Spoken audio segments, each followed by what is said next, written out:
kecha men Yevropadan pochta keldi. Bu va nihoyat ichida va juda ham orzu qilgandim. Aynan mana shu korobkaning ichidagi hamma narsani uyimda bo'lishini xoslar bilan birga isrof qilamiz.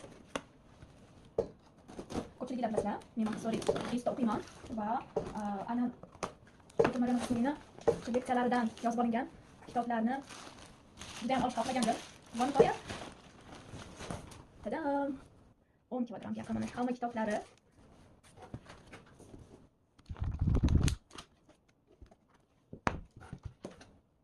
juda ham zo'r mana shu qismi. The Secret of Childhood bu ham juda ham zo'r. Umuman hamma kitoblar zo'r. Approach to Montessori Music bu Citizens of the World, Creative Development in Child, the Montessori Approach, The Advanced Montessori Method,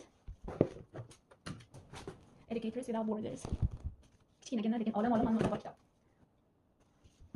Education and Peace. Bu ham juda ham zo'r. Mana bu kitob aynan mana shuni katta farzandim uchun o'qimoqchiman. From childhood to adolescence degan aynan 6 yoshdan 12 yoshgacha bo'lgan bolalar haqida, aynan o'smirlik davriga oid. Room lectures. What you should know about your child. Har bitta xonadonda bo'lishi kerak bo'lgan kitob, har bir ota-ona o'qishi kerak bo'lgan kitob. Education for a New World. Dedicate the human potential.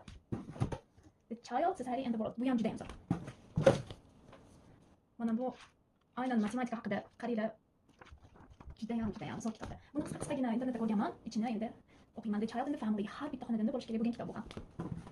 The Formation of Man. Buni ham har bitta o'qish kerak. Umuman har qanday masalan, kasbiy qat'iy nazar, yoshida qat'iy nazar. The Discovery of the Child. Bu kitobni albatta o'qish kerak. Umuman juda ham zo'r. Maria Montessori speaks to parents. Qaranglar, qanaqangi zo'r kitoblar, shunaqangi zo'r ma'lumotlar bor ichida. Education for Human Development. Voy bu kitoblarni. Bu psixogeometriya haqida. The Absorbent Mind. Bu kitob umuman necha yosh farzandlar bo'lishidan qat'iy nazar bu jonni sizlar masalan nevaralar bormi? Albatta mana shu kitobdagi ma'lumotlarni bilish shart.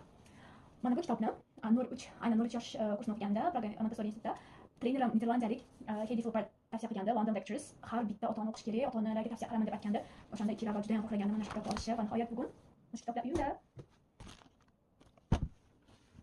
Qaranglar. Zo'ra.